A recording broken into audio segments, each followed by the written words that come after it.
members in Norway, more than 1,000 members both in Denmark and Sweden, and we are one of the biggest, largest pro-Israel groups in Europe. I'm joined today by Jonathan Turner. He is the chief executive in UK Lawyers for Israel. Hello, Jonathan. Hello, Conrad. It's a great pleasure to be speaking to you again, and to your members, members of your Yes. fantastic organisation, and thank you all for your support for Israel and for truth and for peace. Thanks a lot. Recently, you published a report 37 pages long, and the conclusion is that there was never a famine in Gaza. So in the beginning, already in November 2023, people started to say, oh, there will be a famine, and there is a famine, and people are dying because of hunger. And you have looked into all the reports about this, and maybe just start by giving us the summary of what you found. Well, yes. First of all, famine is widely used as an ordinary word in the English language and equivalents in other languages. But there is a scientific definition of famine, and there is a big technical manual produced by an organization called IPC, which really is an acronym for its methodology, which refers to phase classification of situations of increasing food insecurity. And the manual runs to over 200 pages, and there are additional protocols. And it's like other standards in the scientific sphere. You're supposed to follow the rules set out in it in order to determine whether a situation properly qualifies as a famine. And this is, of course, important, first of all, to ensure that international aid goes to the really serious problems of famine. And is not used in situations or not overused in situations where there are less problems. And secondly, when it comes to blaming people for a situation, again, it's important that matters are dealt with on a true and fair and honest basis. So very sensibly, the scientists developed this classification, but unfortunately it has been seriously misapplied in relation to the Gaza Strip in the recent war. Now, it is fair to say that there has been hardship. I'm not going to deny that. Yeah, yeah, sure. This is inevitable where you have terrorists fighting amongst a dense population of 2 million people, and they're embedded in it and underneath it. Yeah. There they are threatening to repeat atrocities again and again. Israel felt that it really had to do something about this to protect its population. But obviously, the war involved significant dislocation and movement of people. From another point of view, one might say that Israel and various international organizations did do quite well to ensure that people did not starve in those circumstances. And indeed, people did not starve. There was some. So just to stop you there, Jonathan. So do you think that the warnings that the famine would come, or that it's approaching the level of famine, do you think that that contributed to Israel and international organization delivering more aid? Or so that so the in the fact that they misstated and gave, like, built their reports on false or not fully fully correct data, it helped save people? Well, it's not impossible that there was some impact. that it chivied people along.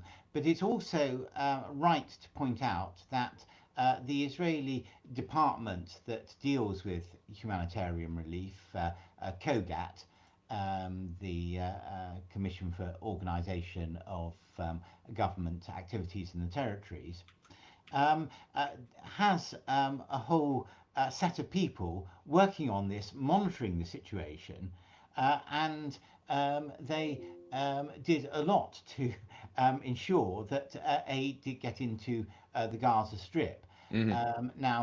The aid agencies operating in the Gaza Strip said actually instructed Israel not to um, get involved in the distribution within the Gaza Strip. They said that would be counterproductive. And it Okay. is fair to say that the Israeli forces weren't keen on doing that because it was dangerous, and particularly Sure. dangerous for them to do it. Yeah. Israel's power or possibilities are really stopped by getting the food into the Gaza Strip.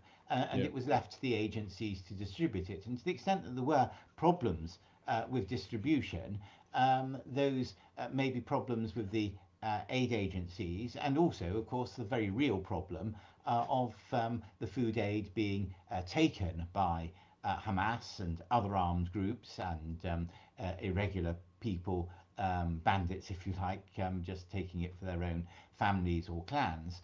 Yeah. There were very real problems there, but in terms of the food actually going into the Gaza Strip, Israel really was monitoring that and making sure that enough food and other essential supplies were going in. Yeah. And I think that would have happened irrespective of these reports, Mm. which did exaggerate grossly Yeah. the situation, and it gave rise to a lot of commentary in the media, of course, and also decisions of international bodies, which are wrong because they are based on wrong information. Yeah. Yeah. So we'll go deeper into those errors later, but last year, or 1 year ago, roughly, February, March, there was an increasing number of reports in the media, including Norwegian media, that there was malnutrition, dehydration, um, and then from the end of March, the rate of those reports slowed substantially. What is the highest number after you have read all these reports? What is the highest number that some international bodies think of, that people accuse having been died of malnutrition? Is it in the Well, I think 30s or? yes, I think the highest figure that I've seen is 31 people alleged to have died of um, either starvation or dehydration Hmm. in total.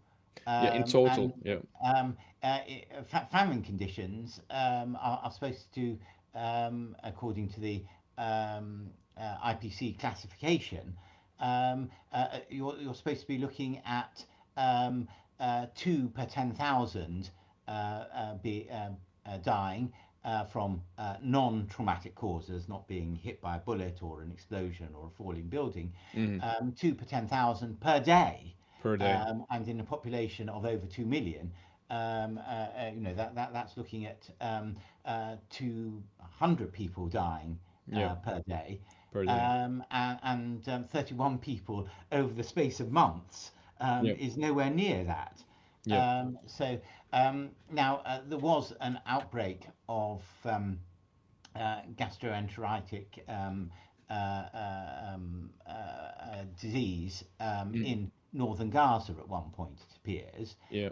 and this resulted in the death of some children.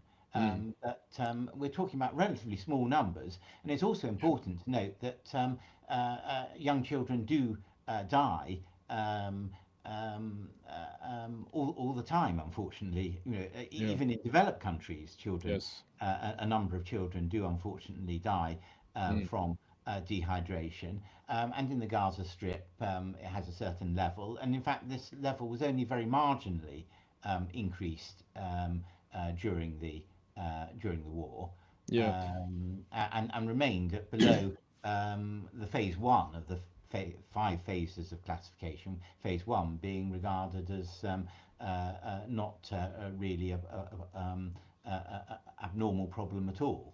Yeah, yeah. So just to make it clear for our viewers, so if the number of deaths of malnutrition and dehydration would have reached the category of famine according to the normal classification, then the deaths would be minimum 100,000 people for over those 500 days that the war has lasted, and that's like even Hamas doesn't claim that 100,000 people have died. Correct. I haven't worked out the figures for the whole period. Mhm. You've perhaps Sure. done that computation. And of course, you can have a situation where the death toll is gradually rising. It doesn't necessarily occur evenly. Mm. But whichever way you cut it, a total number of deaths of 31 is absolutely nowhere near the figure required for classification as a famine. Mm. And indeed nowhere near the figure required for or expected for lower classifications of crisis or emergency. Yeah, yeah. So in March last year, there was maybe the loudest outcry that there would be a famine in northern Gaza. But you point out in your report that they calculated this based on the numbers that were not correct. Maybe you could explain that. Yes. So first of all, they didn't have anything that met the death rate criteria. So they sort of just said, well, the other factors suggest that it will soon be, or is imminent. Mm. That is, but then the other factors they looked at were the amount of food going into the Gaza Strip, and acute malnutrition of children. Now, regarding the amount of food going into the Gaza Strip, they made some very important errors. First of all, they overlooked the flour that was being brought into the Gaza Strip by the organization World Food Kitchens, which was Hmm. operating bakeries in the Gaza Strip. And throughout the war, these bakeries were making around 2 million pitot a day. Yeah. Although that's not the whole food required for a population of just above 2 million, it is some food, one Mm. pizza a day per person, and is a contribution in itself. And secondly, they overlooked the supplies by the private sector to Mm. the north of the Gaza Strip, which were actually a major part of the food supply in the North Gaza Strip in that period. Yeah. Um, they also undercounted other deliveries as well, because UNRWA wasn't present all the time at the crossings. And we actually, in separate work that we did, we were able to obtain from KOGAT the full listing of the trucks going into the Gaza Strip, Hmm. which showed that the figures had been undercounted, but also KOGAT has published the full data of Yeah. deliveries. So there was a significant error there, or set of errors there, Mm. and it was marked by, they just didn't seek any information at all from the Israeli authorities to correct them. They just relied on what they were told by others, Hmm. without any cross-checking, which was really rather unsatisfactory. The second error they made, in our view, is in looking at the figures for malnutrition. Now, Mm. they saw a sharply rising trend in child malnutrition, and they extrapolated from that. Now, one error they made was to take an incorrect baseline for the existing level of malnutrition prior to the war. Mm. They did this because they confused two sets of data, two ways of assessing malnutrition. There's the weight to height ratio is one way, and there's what's called the WHZ score. And there's another way of measuring it, which is the mid upper arm circumference method. And you can't compare the one with the other because you get different results. And yet they did. And the weight to height ratio, the figure that was acute malnutrition before the war was 0.8%, but the mid upper arm circumference, it was 4%. So really quite big difference in that data. And they compared the later mid upper arm circumference data with the earlier WHZ data, which exaggerated the extent to which there had been an increase. But the figure that they used showing an apparent increase, it's not clear whether that was a figure in relation to. Can you still hear me, Conrad? You're Yeah, yeah, yeah, yeah, I hear you. frustrated. Yep. Um, the figure in relation to that was relied on for malnutrition, it was not clear whether that was based on sick children Yeah. who were being analysed or a general sample. And it's supposed to be based on a general sample because obviously if you only look at sick people, you're going to find a higher, particularly sick children who are not able to keep anything down. You're going to have a higher figure, higher proportion that are malnourished than if you're looking at the population of an area as a whole. Mm. And there's a big question mark in the statistical data that they were looking at. They weren't able to establish whether they were sick or not. And this was at the same time as it was reported by an interview with the chief paediatrician at the Kamal Adwan Hospital in North Gaza that they had had a number of children in that there had been a sort of slight epidemic of, I think that's an exaggerated term, but there have been cases of children with dysentery or gastroenteritis Yep. that have been brought into the hospital. And so it does appear that it may well have been sick children, and that would have distorted that finding. And then the other thing that they didn't know back in March of 2024, but did know come May, was that further tests in May found a very sharply reduced level of malnutrition in children Mm-hmm. in northern Gaza. Now, at that point, these bodies that analysed the data said, well, these figures in May may be anomalous because this may reflect children who've been helped and at hospitals and fed energy biscuits. And therefore their condition has improved more than the general population.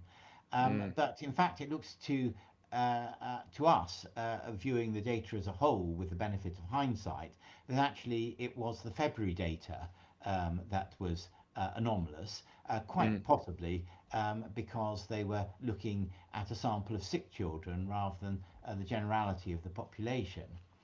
Mm.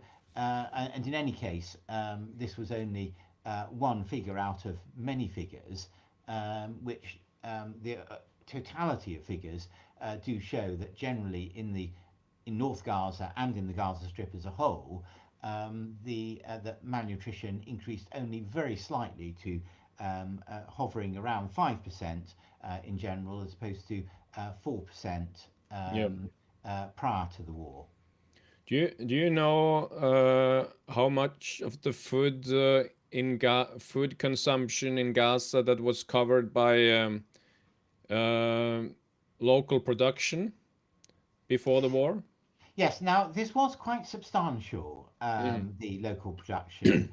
and it had actually increased considerably in the years prior to the war. In fact, Hamas touted it as an achievement of their rule. It may Yeah. actually have had something to do with um, more availability of water, which in turn may have been because of extensive desalination based on Israeli technological improvements in the desalination processes. But whatever it was, there was a certain amount of food being produced in Gaza prior to the war. And it is fair to say that that was probably disrupted to a significant extent by the war. But nevertheless, even if you only count the food going into Gaza throughout the war, and indeed including in the worst periods, if I can call them that, there was Yeah. enough food going in at all times, according to the available data, Mm. even without taking into account any local production that was able to continue. Okay. Yeah. Yeah. Except maybe for the first few weeks of the war, when there was no deliveries, but that didn't last for a long time. No, that lasted 9 days. Yeah, 9 days. So sorry, 12 days. Okay. So the Kerem Shalom crossing was closed until late November, which had been the principal crossing. Yeah. But the Rafah crossing was closed on the 8th of October, the day it was actually open on the 8th of October, then the day after the atrocities and the invasion, but then closed from the 9th of October through to the 20th of October, but then reopened on the 21st of October for humanitarian supplies. And we've got there is a table of data showing how many lorries entered on each day thereafter. I think Mm. for the first few days it was not particularly high, but it after a few days it gathered pace, and food was going in on a substantial scale in November, continuing through to the following year. Yeah. And Yeah. then Karam Shalom also opened for deliveries of food. And then subsequently, Israel, the Erez crossing, which had been was a passenger crossing prior to the war, and had also been wrecked in the Hamas invasion, that was repaired, and Israel added goods crossings at Erez. Come May of last year, those crossings were also being used. Yeah. So I think the last reports that you're look into in your review is they are from October and November No, also 2024. Is it? December we looked at, which was a rather notorious case Okay.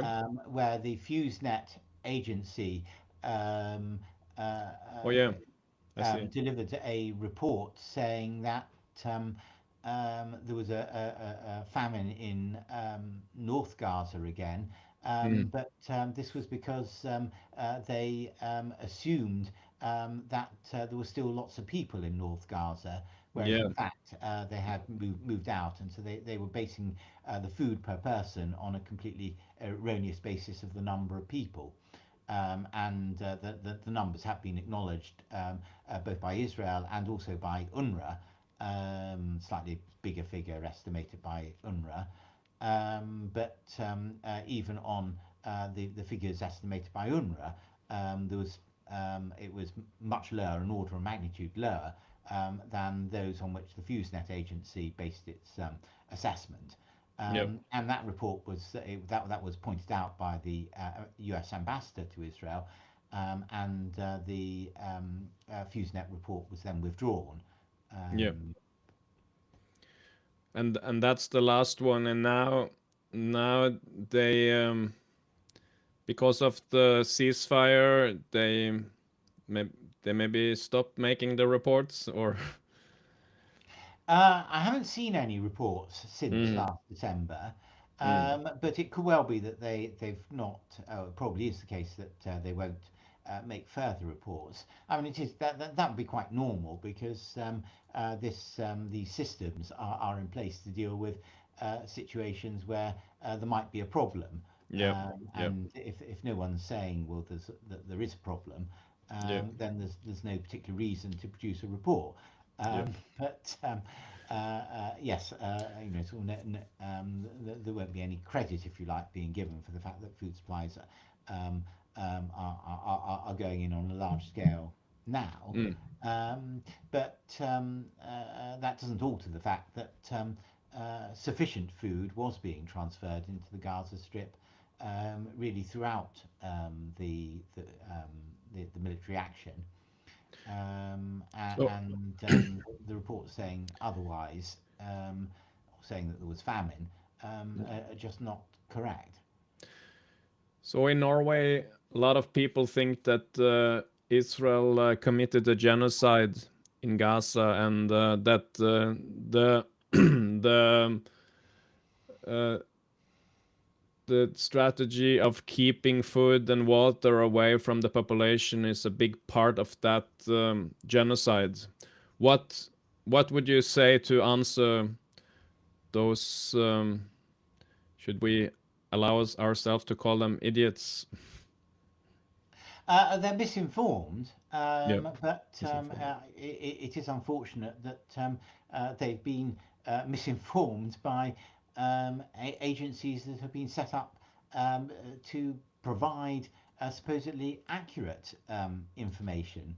Yep, But what we do see in these reports is a tendency always to assume the worst of Israel. yep, Um, it is very much a sort of situation, something um, um, appears as if it may go wrong, blame the Zionists. yep, They don't even find that something has gone wrong, and they blame the Zionists. A lot of these reports are saying, well, if Israel does this, which is a plausible scenario, then there will be a famine. And yep. their assumption that Israel will do this, or that Mm, it's likely that Israel will do this, is really based on their own assumptions about Israel that are not actually correct. yep, yep. And we see this in a lot of other international reports, this phenomenon. And one striking example that I see that I mention quite often is that when Israel built the security barrier in the West Bank, Mm, it was said that people weren't able to get to hospital in the town of Kalkilia, as was shown by falling rates of occupancy of the UN hospital.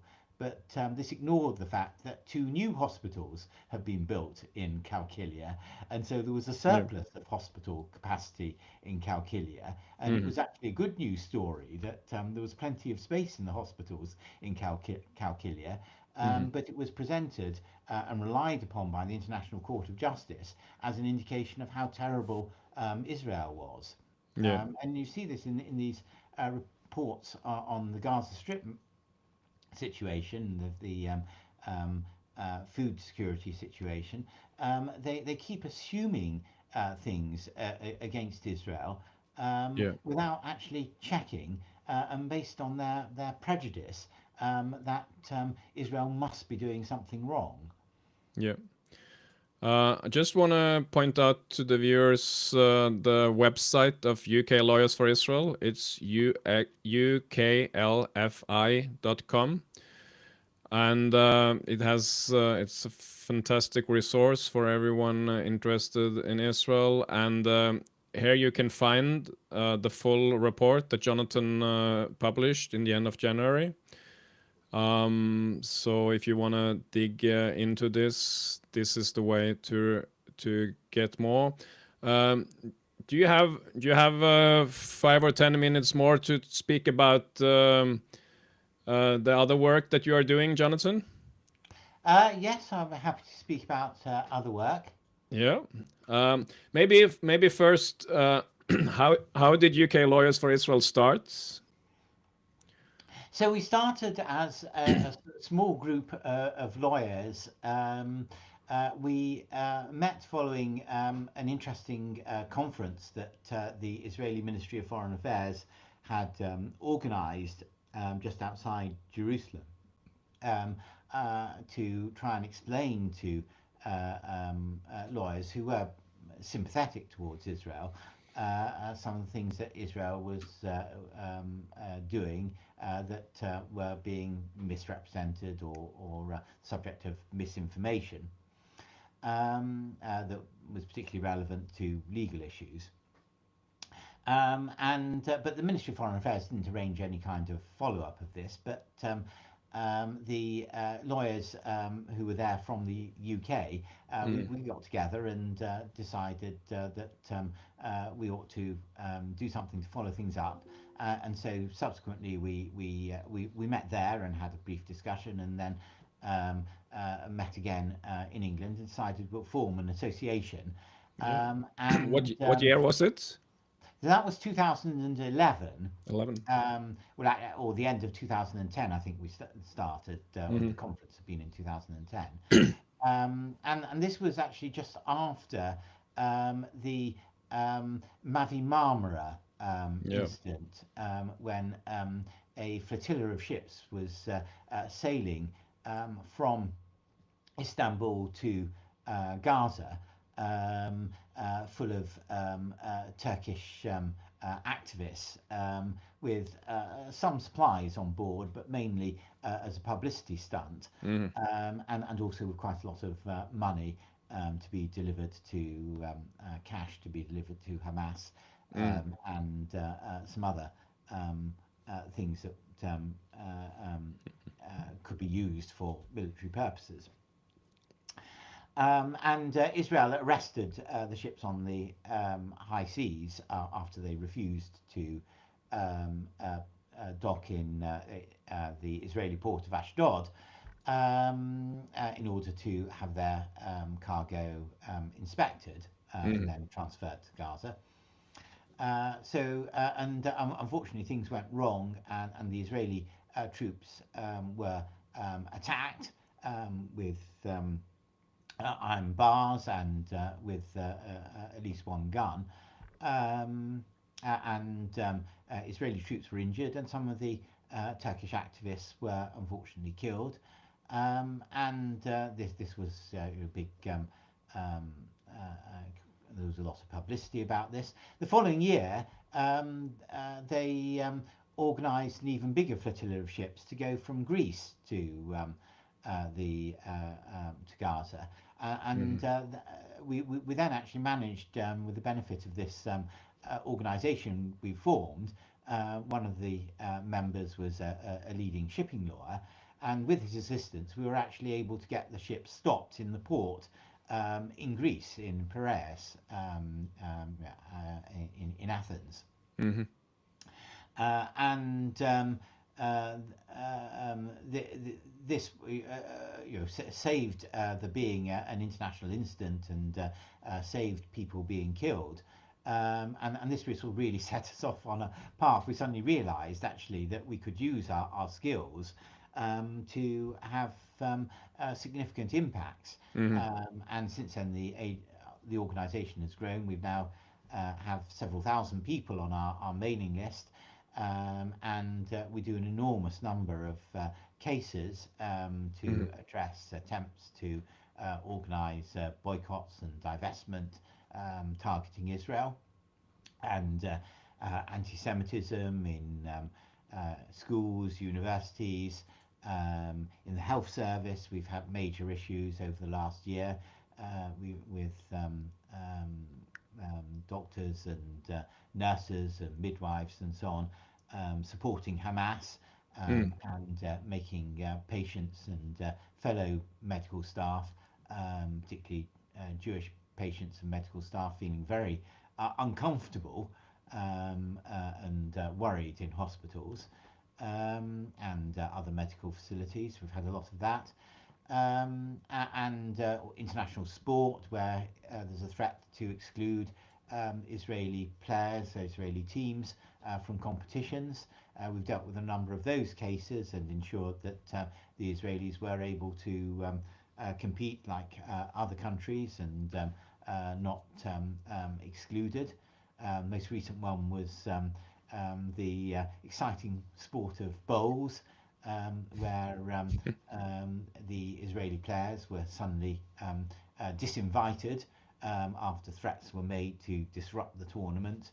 And we said, well, if you can't keep the tournament secure, then you shouldn't hold the tournament at all. It's under UK law, you can't discriminate on the grounds that you say that, well, there's a threat of disruption. Mm. Well found.